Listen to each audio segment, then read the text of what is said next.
Buen día,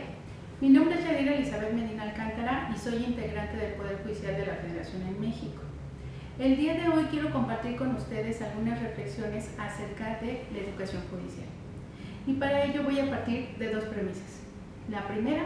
que considera el derecho como un producto social y que por lo tanto debe de adaptarse a las necesidades de un tiempo y lugar determinados. La segunda premisa parte de la idea que los asuntos judicializables ya no son los mismos de hace 10, 20, 30 años, incluso de 2 años, precisamente por estos fenómenos de la pandemia y porque ha ido evolucionando las necesidades sociales. Ahora bien, dentro de las facultades de Derecho, el sistema que se utiliza para la enseñanza jurídica es un sistema tradicional que se enfoca en la función legislativa,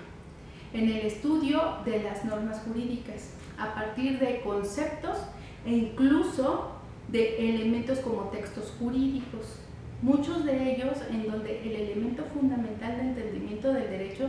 es la memoria. A partir de estas dos premisas de las que les hice referencia, me parece que debemos de empezar a reflexionar acerca de la necesidad de un modelo híbrido de educación jurídica, en la que no solamente se estudie el producto legislativo, sino también el producto jurisdiccional, la función jurisdiccional. Y para ello hay que tomar en cuenta dos elementos. El primero, que es un elemento objetivo, que se relaciona no solamente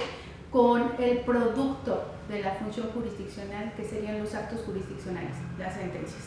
en las que se contienen las razones que sustentan la decisión judicial, sino con un segundo elemento que no es menos importante y que se trata de todas aquellas herramientas que se aplican para llegar a una razón jurídica, a una determinación, a una solución del caso. Por ello, el elemento subjetivo dentro de este sistema híbrido de la enseñanza se refiere a quién es la persona que debe llevar a cabo esta función educativa. Y aquí, obviamente, no podemos prescindir de los investigadores, de los maestros, de los especialistas en la doctrina que nos enseñan estas herramientas para resolver los conflictos, como el test de proporcionalidad, el test de igualdad, la interpretación conforme, entre muchos otros. Sino que debemos también considerar a las personas juzgadoras, que son las que día con día llevan a cabo la función jurisdiccional, las que dictan las resoluciones, las sentencias. Son ellos los que no solamente en una función judicial de resolución deben de enseñar a los estudiantes de derecho, tanto en facultades como ya concluida la educación superior, en cómo se aplica, cómo se interpreta e incluso cómo se crea el derecho. Precisamente porque hay ocasiones, sobre todo a partir de la justicia con perspectiva de género,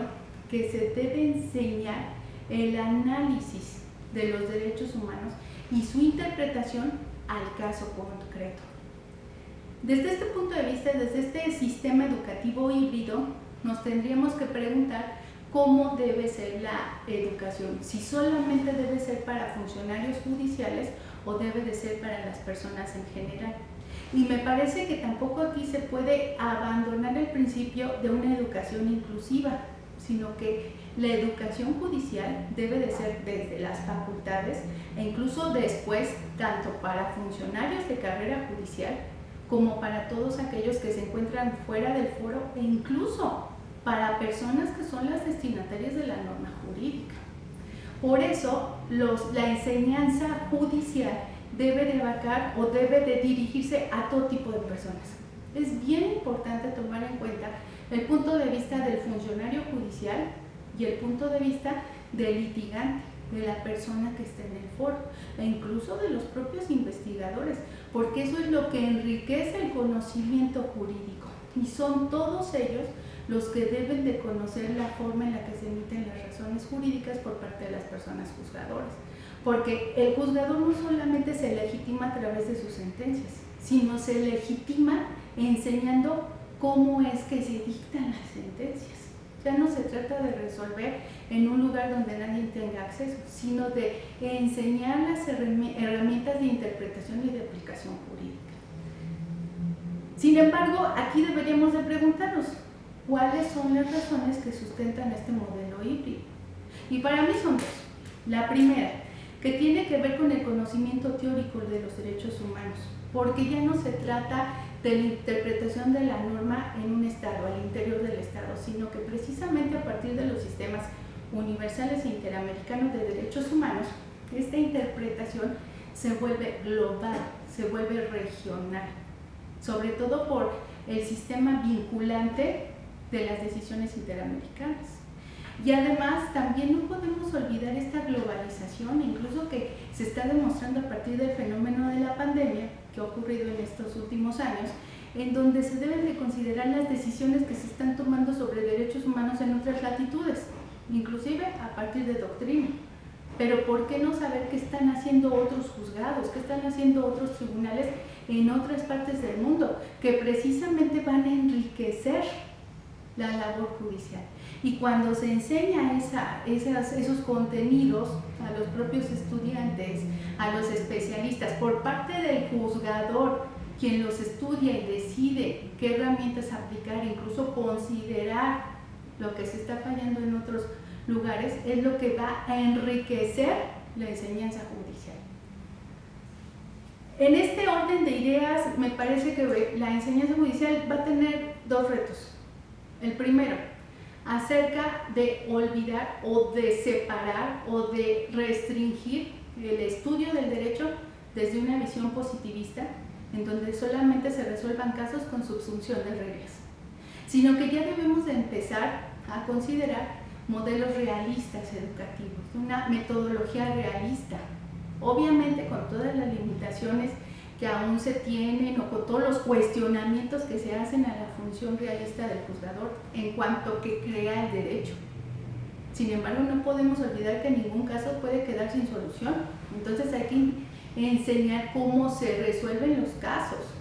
cómo se aplica el derecho por parte del juzgador, o sea, la función jurisdiccional. Obviamente, en respeto de principios como la legalidad y la seguridad jurídica. ¿Sí? Sin embargo, debemos de entender que ahora la educación no solamente debe partir de la norma jurídica, sino que debe ser una educación híbrida, con personas en el foro, con jueces, con personas investigadoras, la cual se debe de llevar a cabo desde los primeros semestres en las facultades de Derecho e incluso después. Debe de ser una educación híbrida que profesionalice a los funcionarios judiciales, como ahora está sucediendo aquí en México, pero también debe de ser una educación que legitime la función del juzgador, que le permita entender a todos cómo se juzga y cómo se emiten las razones del derecho. Desde ese punto de vista me parece que se justifica y se cumple con el artículo incluso primero constitucional, porque ya se lleva a cabo una promoción de los derechos humanos, porque los derechos humanos no son simples concepciones o definiciones, sino que son derechos vivos que precisamente a partir de interpretaciones evolutivas van cambiando a lo largo de la historia. Desde ese punto de vista, mi conclusión es precisamente reflexionar acerca de este modelo de educación híbrida y espero que sean de utilidad todas estas premisas jurídicas aquí expuestas. Muchas gracias.